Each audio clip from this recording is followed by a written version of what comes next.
il-kanzunetta rebbieħa ta' Mużika Mużika 2026 hija Nistaqsi ta' Jasmine. Il-kantanta Jasmine rebħet is-sitt edizzjoni tal-Festival Mużika Mużika bil-kanzunetta Nistaqsi b'kompożizzjoni ta' Glenn Vella u klim ta' Filip Vella. Il-festival li ċelebra l-kanzunetta Maltija ta' mis-sibt wara 3 serati ta' spettaklu fiċ-ċentru għal-fir il-konvenzjonijiet f'Taqali.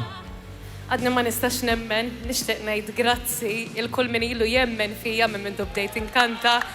Il-finali saret f'ambjent spettakolari bosta prestazzjoni speċjali, inkluż mill-band lokali popolari Tribali.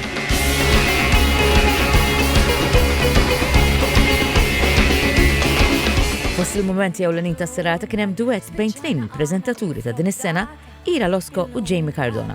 Dan tal-aħħar ir-rebbieħ tal-5 edizzjoni ta' Mużika Mużika.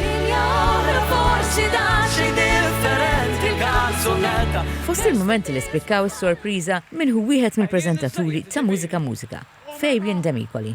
Fik daqstikka, inti bissom tawk il-Junior Eurovision. Mument ieħor li spikka fis-sala kien il-mument eċitanti tal-votazzjoni. Il-votazzjoni hija magħluqa.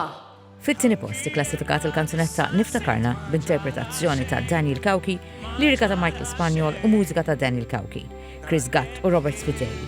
Fil-waqt li fit-tielet post insibu l-kanzunetta Intu Jien b'interpretazzjoni ta' Kevin Paul, lirika tiegħu stess Edward Abela u Matthew James u mużika tal-kantant innifsu Edward Abela u Matthew James.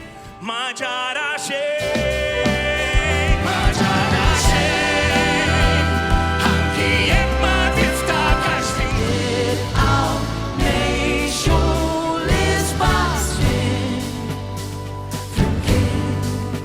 Il-festival kien ippreżentat minn Jamie Cardona flimkien ma' Ira Losco, Jackie Losco u Keith Demikoli. B'kollox ħadu sem 16 il-finalista bil-kanzunetta rebbieħa tingħata premju monetarja ta' 20,000 euro.